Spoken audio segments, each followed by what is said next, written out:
Hi, നമസ്കാരം. ചില തുടക്കങ്ങൾ എന്ന് പറയുന്നത് വല്ലാത്തൊരു പ്രതീക്ഷയുടെ ബസ് സ്റ്റോപ്പുകൾ പോലെയാണ്. ഞാനിന്ന് പറയാൻ പോകുന്നത് ഒരു സുഹൃത്തിനെ പറ്റിയിട്ടാണ്. അവൻ്റെ കുറേ നാളത്തെ ആഗ്രഹമാണ് സ്വന്തമായിട്ടൊരു ബിസിനസ് ചെയ്യണം എന്നുള്ളത്. അങ്ങനെ കുറച്ച് പ്രയത്നങ്ങൾക്കൊടുവിൽ അവൻ അവൻ്റേതായിട്ടുള്ളൊരു മേഖല കണ്ടെത്തുക. ഒരു ഇഡലി പ്രൊഡക്റ്റ് കമ്പനി, ഗംഗ എന്നാണ് അതിൻ്റെ പേര്. ആ ഗംഗ എന്ന പേര് തന്നെ സ്പെഷ്യലാണ്. സ്വന്തം സഹോദരിയുടെ പേര് വെച്ചിട്ട് അങ്ങനെ ഒരു പ്രൊഡക്റ്റ് തുടങ്ങണമെന്നുണ്ടെങ്കിൽ അവൻ്റെ ആഗ്രഹം എത്രമാത്രം വലുതായിരിക്കും, അവൻ അതിനിട്ട എഫേർട്ടുകൾ എത്രമാത്രം വലുതായിരിക്കും.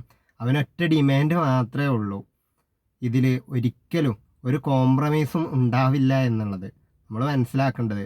ചില ആളുകൾ എന്ന് പറയുന്നത് അവരുടെ ആഗ്രഹങ്ങൾ വലുതായിരിക്കും, മറ്റുള്ളവരുടെ മുമ്പിൽ വലുതാവുക എന്നുള്ളതല്ല അവരുടെ ലക്ഷ്യം.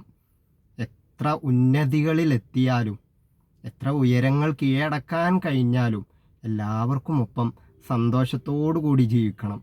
ഒരാളുടെ മുഖമെങ്കിലും പ്രസന്നമായിക്കൊണ്ട് എല്ലാ സമയത്തും കാണണം. ഇങ്ങനെയുള്ള ആളുകൾ എത്ര ആളുകൾ നമ്മുടെ സമൂഹത്തിൽ ഉണ്ടാവും എന്നുള്ളത് വെറുതെ ആലോചിച്ച് നോക്കാം. എൻ്റെ ആ സുഹൃത്തിൻ്റെ പേര് ഗൗതം എന്നാണ്.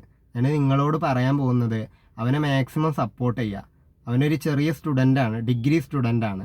അവൻ്റെ ആഗ്രഹങ്ങൾ ഇപ്പോഴേ അവന് ബിൽഡ് ചെയ്തിട്ടുണ്ട് എന്നുണ്ടെങ്കിൽ ഈ ചെറുപ്രായത്തിൽ തന്നെ അവന് അതിനു വേണ്ടിയിട്ട് അങ്ങേയറ്റം പരിശ്രമിച്ചിട്ടുണ്ട് എന്നുണ്ടെങ്കിൽ നമ്മളെക്കൊണ്ട് കഴിയുന്നത് എന്ന് പറയുന്നത് അവനൊരു സപ്പോർട്ട് കൊടുക്കുക എന്നുള്ളതാണ്.